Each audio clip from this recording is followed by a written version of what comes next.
phenomenal, and I love that one. Brilliant one there. You're still on GTV Breakfast Show. I am Kweku Van der Palen, your Felix, your G Felix, with a different ball game.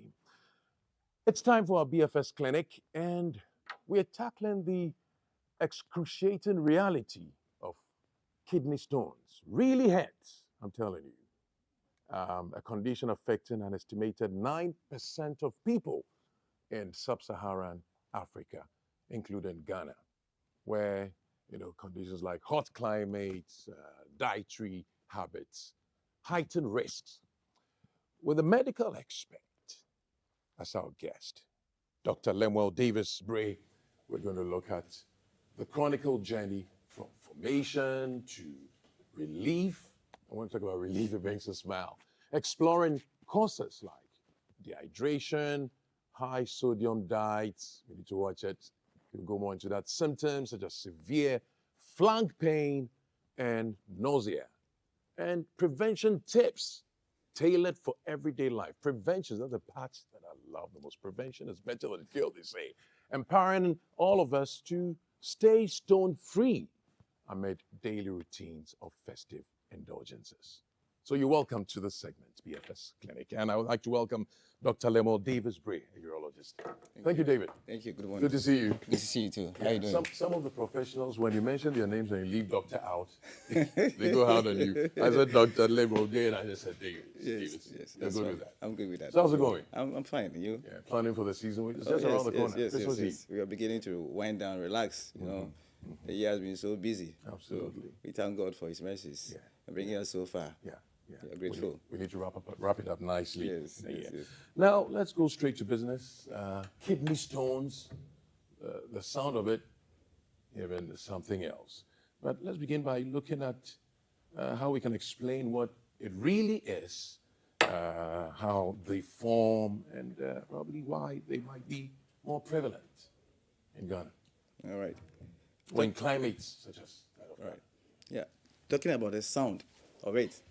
I remember a patient came to me and I told vision? Yes. And Wow. I told him, you have a kidney stone. He said, how? Doctor, how did the stone get into my body? I said, well, the stone did not get in your body. It was formed in your body. It was formed. I heard you say vision. You said a patient. Yes, Okay. patient. As a client, I mean. Patient, yeah. Yes, right? So kidney stones are formed in the body, all right? In the body, we have what we call the urinary system, which is made up of the kidney, the ureters, the bladder, and then the urethra. So that is where urine is formed in the kidney. It is washed away to the ureter, the bladder, and then out. So the urine is a composition of water and solids, all right? So just like you have sugar solution, you have sugar mixed with water, you form sugar solution. When you keep on pouring more sugar into the solution, it becomes saturated, and then becomes super saturated. Wow. And then with time, you may even see some of the sugar now settling underneath your glass, the solution, because, I mean, it has gone beyond its dissolving point. So the rest, the water cannot dissolve it. So it just sits down as crystals or particles. So somebody would have thought water would have helped with washing it out ordinary. Yeah, well, Layman's. so if the sugar is too much, then it will, I mean, the water may not really serve that purpose. Okay. All right. So when we say kidney stones, that means that you have a form of imbalance between the solid particles in your urine and then the water. They are not able to dilute and mix with the urine or the water. So there's imbalance. So the sugar is always higher than the water because you are taking too much sugar but less water. So you are forming a super saturated urine or concentrated urine, more or less. So that's how kidney stones begins and form in most cases. All right. So that is why when we talk about the treatment process, you would advise that cut down the sugar, drink more water. So they have more water rather and less sugar. So that you don't need to lead to the super saturation. Okay. Yeah. So basically, for most people, that's how it is formed. Yeah. There are kinds of kidney stones, right? Yes. We'll look at that. But this water therapy thing is a bit controversial because there are folks who say when they take a lot of water, they have certain effects. I know a woman who says she experiences swollen feet when she drinks a lot of water for such purposes. Well, how do we look at that? Yes, there are some people with kidney problems, or we say kidney failure. For those people, we restrict them to their daily water intake. Sometimes can even restrict them to less than a liter in a day. So those group of patients are a special group of patients. Okay. But for ordinary people without any kidney issues, the more water you drink, the better. Wow. And actually, it's not really about the water. What we are looking at is we want you to make sure that you are able to produce about 2 liters of urine in a day. So we want you to drink as much as possible to the effect that you will be able to produce about 2 liters of urine in a day. Ideally, you talk about a hot temperature here. Ideally, in our tropical weather here in Ghana, most people will drink about 3 liters of water, all right? And when you drink 3 liters of water, you are going to pee about half of it, 1.5 liter out. But for you to prevent kidney stone, we want you to go the extra mile. So you are doing about 3.5 to 4 liters, so that you can pee about 2 liters of urine. Okay. Because once you have more water in your urine, then the solubility process is better. Okay. So that any solute in your urine can be dissolved. So the target is at least 2 liters of urine output in a day. Okay, so that's why. If it's preventive, lots of water. Yes. If the condition is there, then we'll have to be careful. Yes. Let's get into the types. Yes. All right. There are different types of kidney stones, but the most common one is what we call the calcium oxalate stones. Yes. They tend to be very hard stones. All right. Because, calcium is one of the components of our urine. Right. So when the calcium crystallize or, clump together, they form these crystals. So first, it starts with crystals, and then it tends to grow, aggregate, and become big. So there's a nucleation process where the beginning starts, and then the aggravation process, and then the growth. So these calcium crystals tend to be the commonest stones we have. We also have the calcium phosphates. We also have the uric acid stones. And there are some medications, like Dinavir, protein, and all those things. They can all form stones. But largely, the commonest one, about 70 or 80% of stones are made up of calcium, oxalate stones, okay, which tend to be very hard stones. And the other thing is how the symptoms play out, typically how they present. Yes. At what point people should begin to think of seeing a physician. Ordinarily, you don't take symptoms for granted, regardless of the stage, but based on what we have. All right, so when you talk about the symptoms, if Raymond can show the picture of the urinary system, so these are this is the kidney. You can see the kidney and the ureter. The ureter is a tube that drains down from the kidney to the bladder. Yeah. And then from the bladder it comes out. Now, this tube, where you see the arrow, the middle portion of the tube, is called the ureter, is one of the most important structure in determining whether your stone will pass out or not. All right? When the stone is stuck in there, it can cause severe excruciating pain. Sometimes women say the pains of labor or childbirth is the most severe pain. But the pains from kidney stone is more painful than labor pain. You're talking stones now. Yes, yes. And the women themselves who have had an attack of kidney stones and gone through labor say that. So kidney stones can be very painful.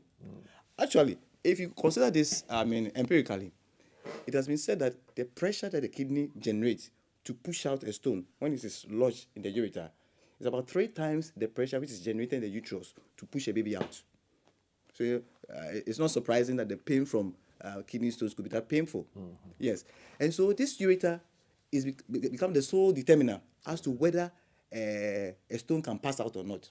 And I need to emphasize this because some doctors have asked me to take my time and explain this very well. Okay. Now, if you're a patient or you're a doctor and you are treating a patient with kidney stone and you put the patient on treatment, hoping that the stone will pass out by itself, this important structure, the ureter, is very important for you to know something about the ureter. There are 4 things you should know about the stone. 1, the size of the stone. You can agree with me that if the stone is bigger than the ureter, the tube there, there's no way that stone will come out of the kidney through the ureter and come to the bladder.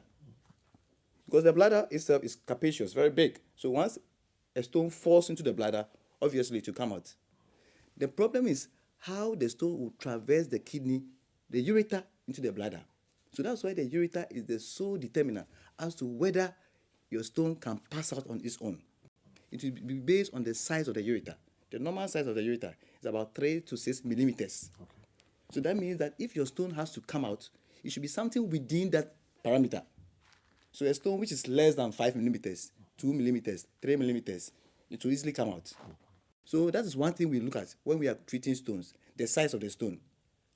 Apart from the size of the stone, the next factor you will consider is whether the stone is freely floating or is stuck, what we call impacted stones. If the stone is stuck within the ureter itself, it's fixed, it's adhered, there's no way to come out. Just like if you fix your TV to the wall, can you just remove your TV unless you unlock it? Yes. It's the same thing. Sometimes you may have stones which are very small. Ideally, you expect them to come out, but because they are stuck, they are fixed to the intima, the inside of the ureter, it will not come out. Now, the third factor you have to consider, still about the ureter, you want to find out whether the ureter is patent, is open. Because there are some people, they have stricture, narrowing, closure of the ureter. Because of the repeated scarring or even a stone rubbing the inside, it causes it to close up. So if your ureter is closed down, below, and the stone is up, how can your stone come out? So these three factors are very important in advising a patient, telling a patient that your stone will come out. The size, if it's less than 0.5 millimeters, if it's freely floating, and then if the ureter itself is patent. So if you're a doctor and you're treating a patient and you don't know these factors of the stone, but you put the patient on medication, hoping that it will come out, then what you are doing is a spiritual exposition therapy. It's based on your hope. It's not based on medical science. It's just spiritual acumen, not medical insight. So the kind of medication will depend on how these factors. So these factors are very important. If you go and see your lawyer for legal advice, he's going to advise you based on what? The law. If you go and see your pastor for advice, it's going to be based on the Bible or the imam on the Quran. So if you go and see a doctor and he's giving you a treatment to expel your stone, and he doesn't know these factors or he doesn't consider these factors and just give you the medication, hoping that it will come out, then it's by hope. So that's why I call it spiritual exposition therapy, not medical exposition therapy. So at this point, the fate of that patient definitely is in that doctor's hand. Let me at this point ask you, what's your impression, if you would want to go there a bit, of how it's handled by the members of the fraternity? Yes, I see that there are a lot of lack of education and knowledge about the subject of kidney stones. Because I've seen a lot of patients like that, sometimes 1 year, 2 years on medication, and because they have been told by the doctors that the stone will come out, and you look at the characteristics of the stone, you realize these stones, there's no way to come out. But most times patients also don't want to undergo surgery. So once a doctor or a health professional tells you that your stone will come out, you hang on that faith, because you want something devoid of surgery. So you hang on that faith and go about, celebrating that your doctor says it will come out. But it's important that these factors, these factors, so that I can use these factors to advise the patient as to whether it will come out or not. Because there are some stones that will not come out no matter what you do. We're going to talk about the treatment very soon. You're going to see that there are some stones that we do what we call the medical exposition therapy, and others we have to do surgery and different forms of surgery because of the size or the location or even the hardness of the stones. So you have to consider all these things. So treating stone disease is not just by faith or hope. It is medical science. I have this famous expression I say, cooking is an art, but baking is a science. Treatment of medical stone disease is a science. It's not an art. It's not a feeling. Yes, sir.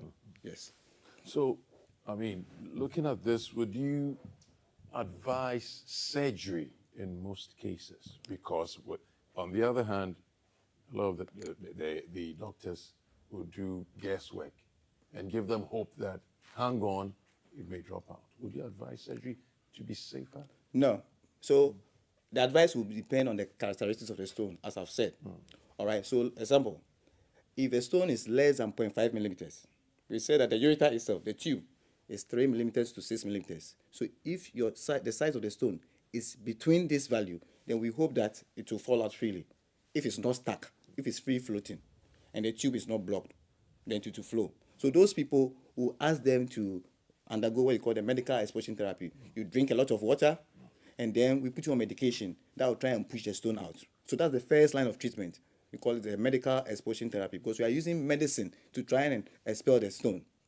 But there are certain group of patients, their stones may be bigger than this diameter of the ureter we are talking about. But then the stone may be soft. It may be a soft stone. So these people, we do what we call the shock wave. Raymond can show the picture of the shock wave. So here, we will crush the stone into pieces so that it can flow out. Because the stone on its own cannot flow out because of the size. We go to the shock wave. So if we crash the stone, so that's it. Yes. So you see, you lie there, not go back. Yes, you lie down there, and then some ultrasound waves are directed to the stone to crash the stones, and that will put the stones into pieces, and then it will be flashed out.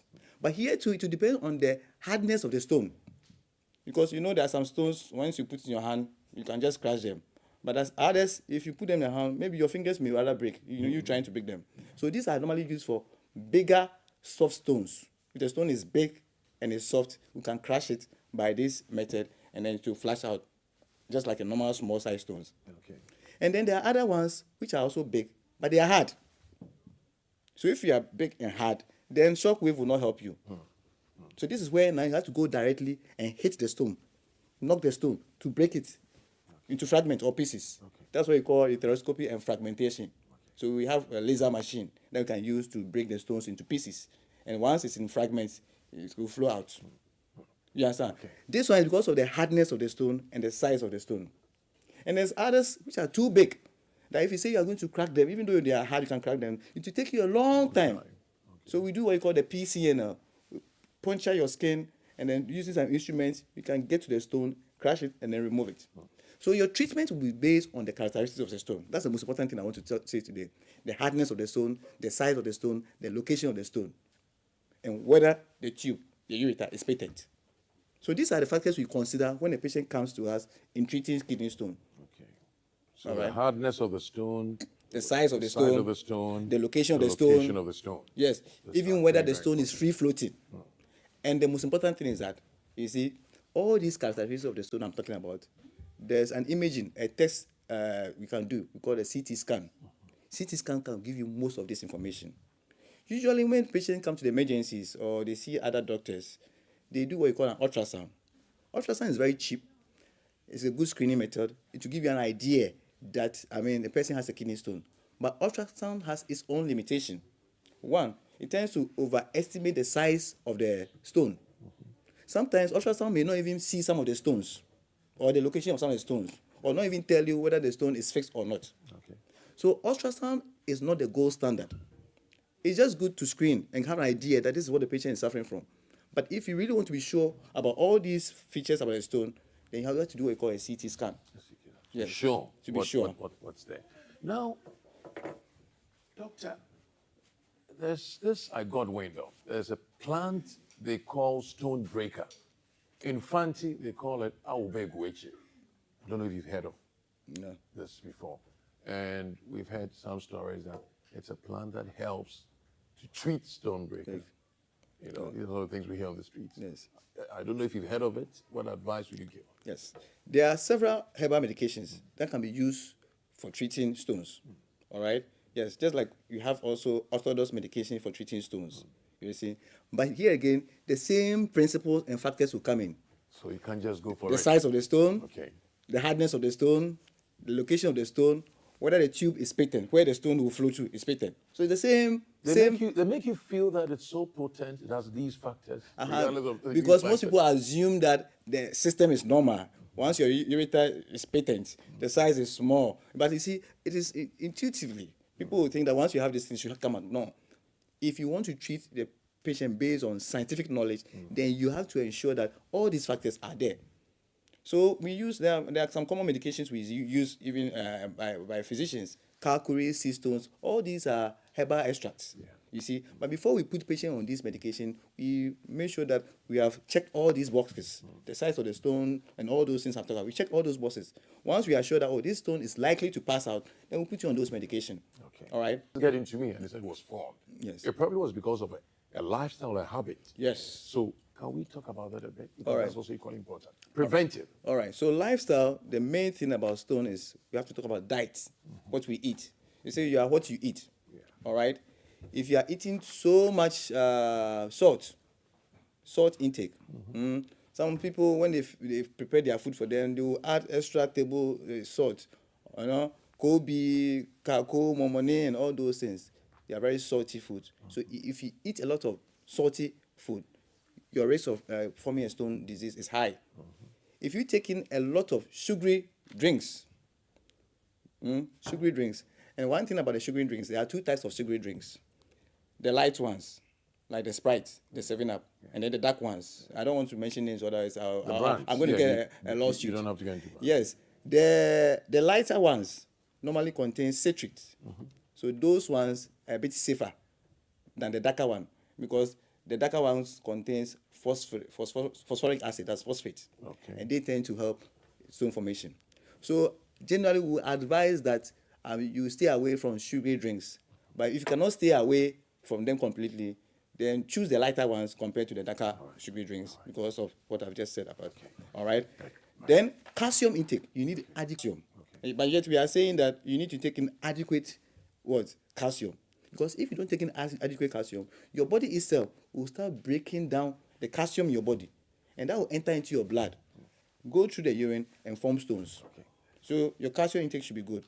Good, proteins, and then fruits, they're also very important. All right, and drink a lot of water. Like we said, drink a lot of water. Okay. Thank you so much, Dr. Lemuel Davis, brain urologist from Tema General Hospital. Thank you for joining us here at the BFS Clinic. So you heard it all, you saw it for yourself, and you heard the stories. Let's be mindful of what we take in terms of our diets. Let's stay hydrated. Let's watch it. The festivities are on. I know it's good and it's nice to get into the celebration, all of that, but let's be mindful and let's make informed choices and decisions. GTV Breakfast Show has more coming out. Stay on.